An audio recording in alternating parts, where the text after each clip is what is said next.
Hello, people of YouTube. I'm May Blake. Welcome to my Hideaway for Truth Seekers. Today, I am going to be reacting to a video where an individual called Unnatural Vegan is reacting to prominent YouTuber Jaime French and her 90-day experiment with the carnivore diet. And I am nervous to get into this video. I am expecting a lot of bullcrap, but let's get started. So, real quick, before I actually start watching the video, I want to explain my attitude towards my channel and what I'm trying to do with it. So, to make a long story short, I realized that with all of the people who exist in the world and all of the people who have existed in the world, we all disagree, and we're all pretty sure that we're right. And this is there's obviously something going off there, because how can we all be right if we all disagree with each other? How do we know who's wrong and who is right? For a long time, I just spent as much time as I possibly could deep diving into various areas of research, and I was getting so little sleep and having trouble keeping my life together because all I would do was just spend my time learning. And I had, full-time job and eventually a family, eventually a kid. So I realized that unless I could spend all of my time doing research, I probably couldn't be an expert. And if I could, it would be only in some fields, not in every area. I can't fact check everything. I tried to fact check everything. So I needed a new approach. And my new approach was to develop a framework where instead of trying to get to definitive answers, I would start by taking the information that I had available to me at any given point in time and trying to analyze what is the likelihood that certain things are true. Just try to piece together as much as I could while realizing my limitations. So when I watch this, I'm not watching it from a perspective of trying to educate you because I know. I'm trying to walk you through my thought process and show you what I'm noticing when I see this and what sorts of objections I have to it. And hopefully what you can get out of this is partly information, because really I've learned it's all just about taking in as much information as you can and then trying to sort it out. And try and piece together what you will from it. But alright, let's start watching the video now. I apologize for my stammering. I'm usually pretty good at talking to people. I don't know if you know the stereotype of like the person who's really shy in real life, but then on camera they're really flamboyant and comfortable because they're not talking to anyone.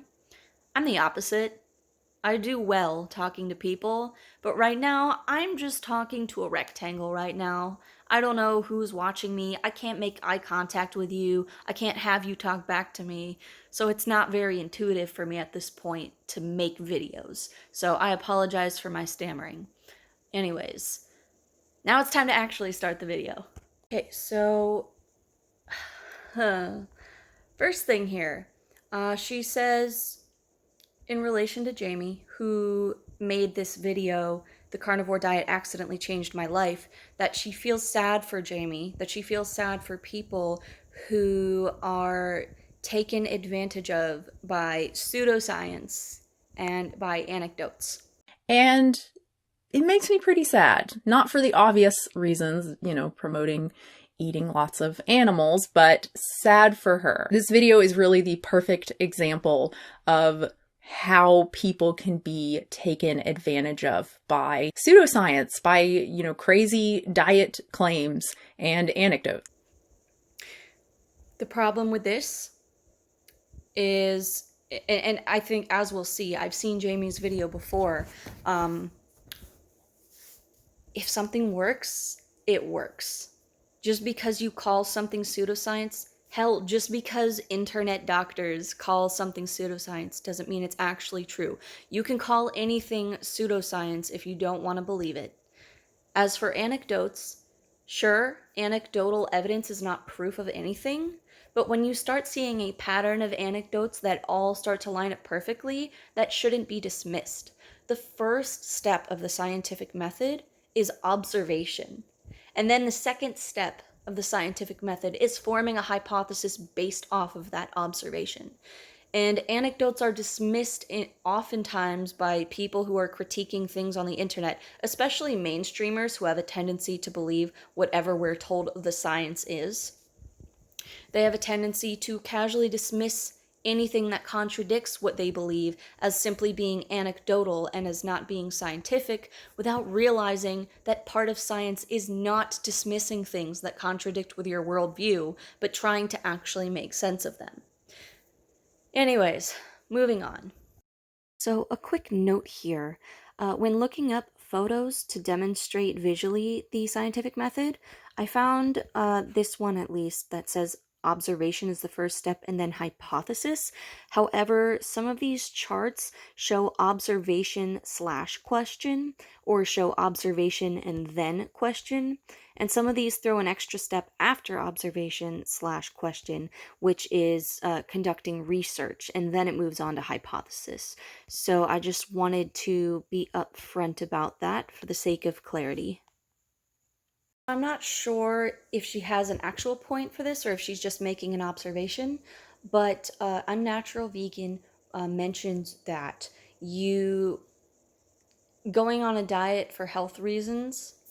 She points out that Jaimie says she has health issues, that she turns out to be allergic to most plants or to a lot of plants, but that her primary concern long term was weight loss, which she struggled with. Health issues, I guess she's had for a long time. She talks about allergies later in the video. I had a severe reaction to every single solitary thing on the entire list except for cockroaches, except for the animal, funny enough. And when she said that, it hit me. Most of my allergies are to plants, pollens, grasses, weeds, ragweeds, etc. I'm literally allergic to all of it. But her main concern seems to be weight. She says she's tried to eat more plants. She's even tried vegan and it didn't work for her.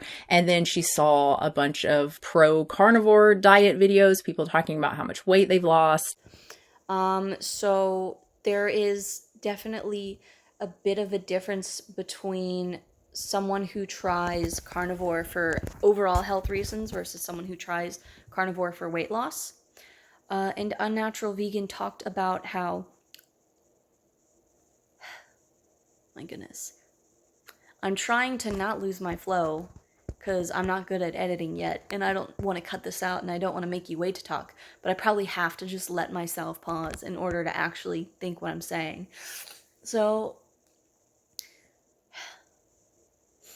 Unnatural Vegan mentioned that there are a lot of different weight loss plans that people go on that they all see results on. Not just carnivore, but a lot of diets that people go on see weight loss results. And she has a good point there. So the real question with carnivore is the weight loss sustainable? Because with diets, weight loss tends to not be sustainable. With carnivore, one of the things that I've noticed as someone who's also been trying the carnivore diet and watches a lot of carnivore content is that seems to be the case. The people who are losing weight on carnivore seem to actually really keep that weight off, and they are happy sustaining the diet. A lot of people who try diets wind up in this position where once they hit their goal weight, they want to eat the way they ate before, and then they just gain the weight back. But many of the people who've been doing carnivore feel so fantastic that even after they finish losing the weight, they want to keep eating that way. So we'll see if that comes up at all, if she talks about sustainability. So I'm basically looking for what exactly are her criticisms. Observations, good to note. Things we agree on, that's great. What are her criticisms? So she talks about how there's, again, a lot of anecdotal evidence that a lot of diets work and a lot of diets help, but at the end of the day, we need actual science to tell us what is going to be better for us. And she makes the claim that there is no one diet that's proven to be better than any other kind of diet, and lists a couple of examples of this versus that. You can find the same claims for like any diet. You can find so many videos of people saying the same thing about veganism, of people saying the same thing about keto and paleo and what used to be popular, Atkins. Does anyone care about Atkins, the Atkins diet anymore? Intermittent fasting, anything. You will find people saying they lost weight and this is the first time they've been able to lose weight on a diet. Without knowing more about those specific studies and what they actually looked at, I can't comment on those. But off the bat, some of the questions that I'm already having in mind are, do these diets look at long-term results or short-term weight loss? Do they just look at weight loss, or do they look at overall health outcomes? And I agree with her that carnivore isn't necessarily the one best way to go. However, it is a fantastic way to go for so many people, and yet it's dismissed as being ineffective or dangerous. And so if she wants to just make the claim that there are other ways to be healthy other than carnivore, I see no problems with that. But where the problem comes in, and she hasn't said this yet, so maybe she's not even criticizing. Maybe this is like a clickbait type title where she makes it sound like she's gonna like criticize and pick apart the carnivore diet. But really, she's just kind of agreeing but adding nuance. But we'll see where this goes. Either way, though, the fact that there are results going on, whether it's studied in a scientific study or not, like, it's pretty clear. When it's you experiencing the benefits, like, you don't need a study. You know what's happening to your body. You see it. I don't care if an award-winning weatherman says it's not raining. If I walk outside and water is falling from the sky, he's wrong. Especially if you're actually getting blood work and having medical paperwork done to show results, which we're starting to see more and more carnivores taking lipid panels and whatnot. So yeah, basically this claim about how we need scientific studies does not debunk the carnivore success stories. Oh, I'm completely on par with her on this. She just said that when carnivores talk about how great they feel, it's accepted often, but when a vegan talks about how great they feel on the vegan diet, it's like, oh, you just wait and see. Wait a few more years and your body is going to fall apart. You'll just know it. I know I've said this so many times, but I just love carnivore people and keto people, and they'll talk about how great they feel on these diets for like a few weeks, a few months, maybe even a year or two. And yet when vegans talk about, oh, I've been vegan for 10 years and I feel fine, I'm healthy, they're like, oh, just wait. You're going to be so depleted in 5 more years. I agree, that's a problem, right? I am a strong proponent of taking anecdotal evidence seriously. So if I hear a vegan saying they've been doing the vegan diet for however long and they feel better than they've ever felt, I'm not going to dismiss that. So she's got a good point there. There needs to be some consistency. So she talks about how, given the desperation that Jaimie has to lose weight and all of the things she tried that failed, including Ozempic, that it makes sense for why she would be susceptible, that she's basically in a position where she's primed to be more susceptible to accepting or trying out a fad diet. To the point where she actually tried medical intervention. She actually tried Ozempic, and for that to not work, I can understand then being even more suggestible. She's in the perfect position, I guess, to be persuaded by even something as crazy as a carnivore diet. And that's fair. That doesn't mean that it is a fad diet, and again, the results will speak for themselves. I mean, she tried all this other stuff. She probably doesn't advocate for all this other stuff, though. So the question is, after giving it a try, does she feel differently about carnivore than she felt about everything else? If she thought everything else was working at the time and then it wasn't, then this could just be another pattern. But if she acknowledges that all the other stuff she tried didn't do the trick, or the results didn't last, whatever it is, and she's saying carnivore is different, and her response to carnivore after the 90-day trial is different than the response she had, that tells me that there is actually something different. So this is an important note to make of why she got into it. But it's not the end all be all. And this is something I've been saying for such a long time.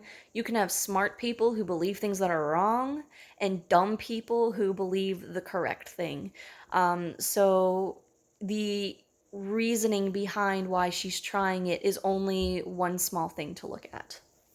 And then I stumbled upon Jordan Peterson's video about the carnivore diet. Yeah, that's my boy. I must have missed this part when I first watched Jaimie's video, but she talks about Jordan Peterson, who's on the carnivore diet, and said he's also famous for some reason. It's like, what exactly is he famous for? I'll tell you, Jordan Peterson is awesome. I love Jordan Peterson. He is famous for telling people to clean their rooms and repair their relationships with their fathers. Because if you can't even clean up your own room, who the hell are you to give advice to the world? Clean your room! Accept your responsibilities! You're right! I'm gonna clean my room and repair my relationship with my father! Well, I cleaned my room and made my bed. But he's basically famous for telling people to take accountability for their lives, and he rose to prominence in the right-wing political sphere of YouTube because of a video he'd made criticizing a Canadian speech law regarding pronouns. But he had a backlog of like years worth of really, really like good content that he'd posted because he was a professor of psychology. So he'd like posted his lectures and stuff, and like his popularity just maintained and grew. But anyways, side tangent, has almost nothing to do with this video. Just wanted to mention that. Jordan also explained in his interview that when you are in a state of like deep ketosis, which happens when you're on carnivore, your body's vitamin C needs go way down. I don't understand the science behind it, but that is why people can do this for 10, 20, 30 years and not get scurvy. Who is doing this for 10, 20, 30 years?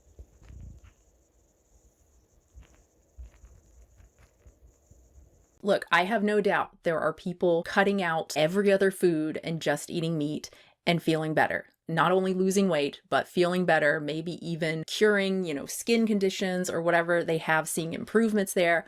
I have no doubt that's happening. But as I've talked about before, and I think she even says at one point, elimination diet, that is very likely what's going on here. It's not that meat is somehow special and is curing people. It's that they are cutting out whatever foods were affecting them. Does that mean you have to be carnivore in order to, help your skin or whatever? No, it means you need to find out whatever foods are causing the issue and eliminate them for a time, right? Typically, elimination diets are not about cutting out foods completely, but the point of elimination diets is not to live on them indefinitely. Fantastic points here.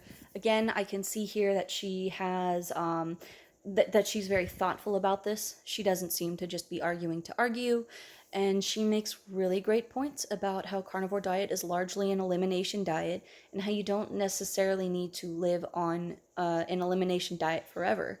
And a lot of people who do try carnivore do it for the elimination purpose and then start integrating foods back in. Some of them have problems with this because then they go right back to binge eating.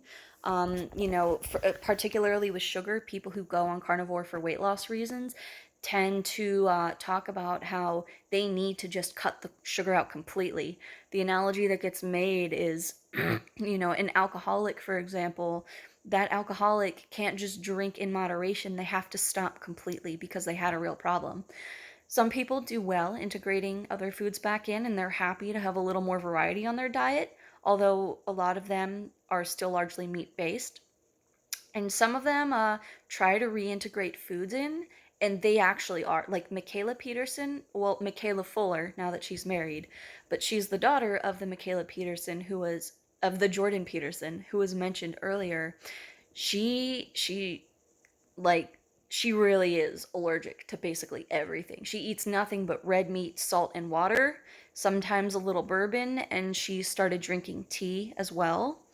But like when she reintegrates a new food, even like a vegetable or something, she gets like severe autoimmune symptoms and she's kind of just stuck there.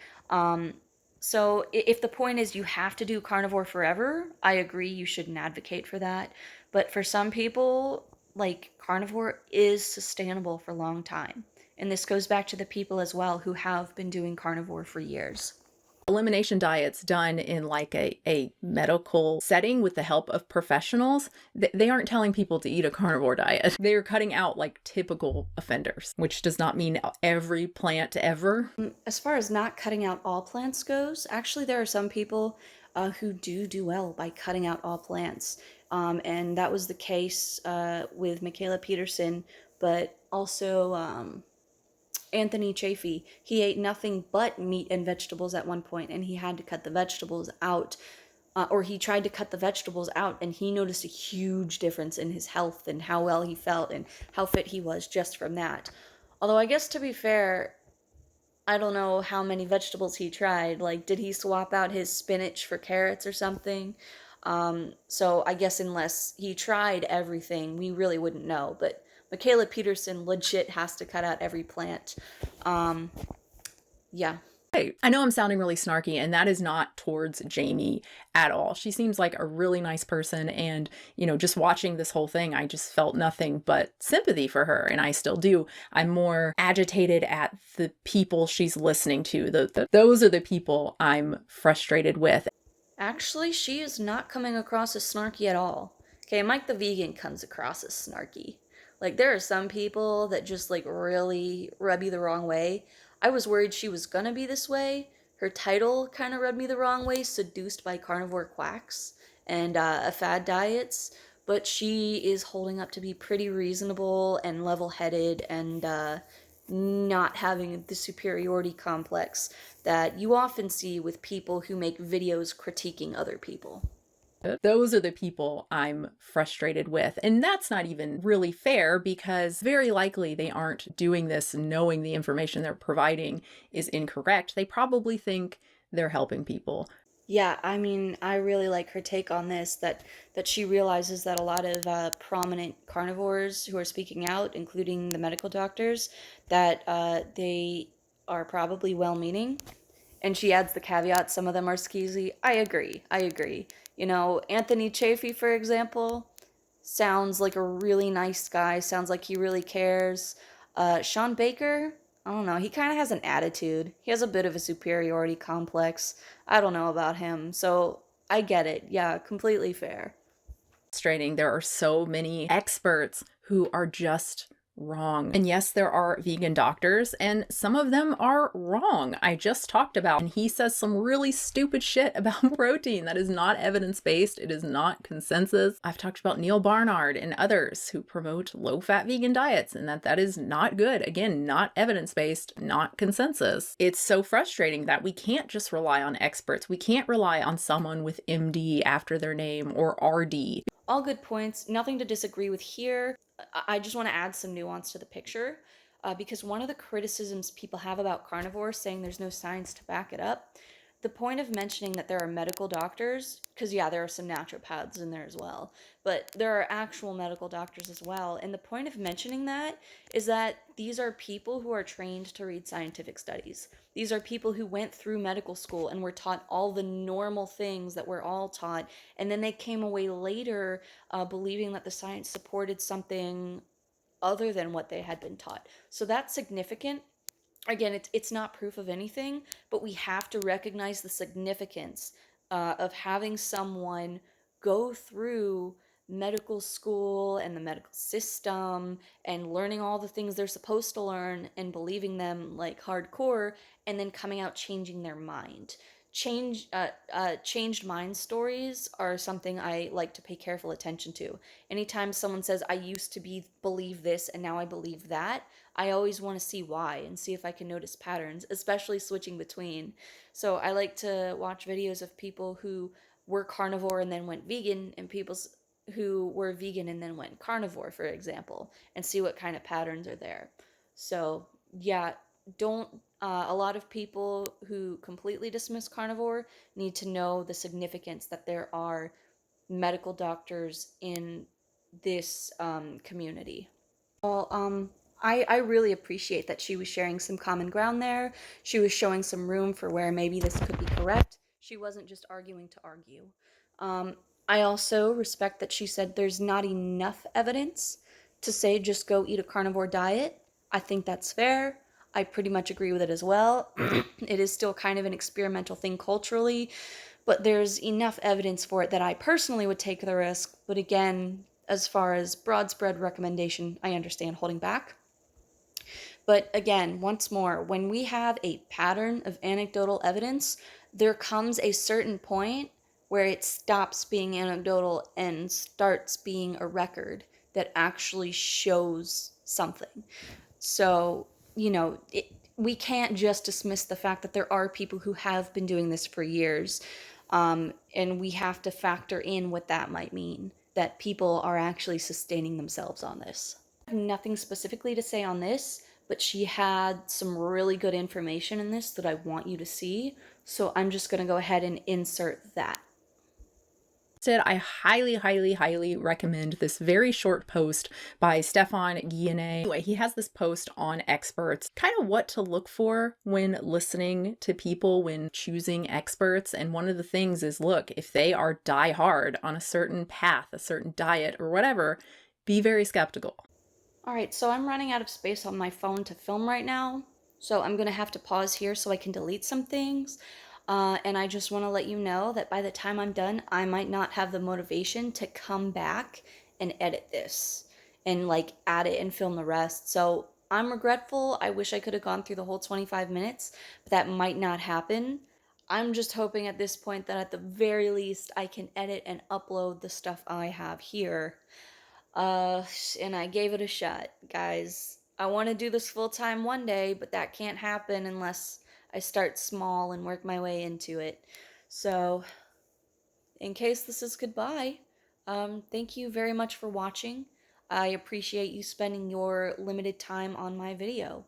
Again, welcome to my Hideaway for Truth Seekers, where I'm trying to promote a culture of learning how to think critically and of valuing the truth, and just trying to form a community around all of us looking for the truth together, instead of dividing ourselves by what we happen to believe is the truth right now. So thank you, and maybe I'll see you in the next video. Oh, and real quick, I just wanted to say I was wrong before when I thought that this video was gonna really annoy me. She has absolutely earned a subscriber. I really like her. She comes across as someone who actually cares about the information she's sharing, and she seems to really care about other people. She seems to be level-headed, open-minded, and so yeah. Yep, I'm now a subscriber of Unnatural Vegan.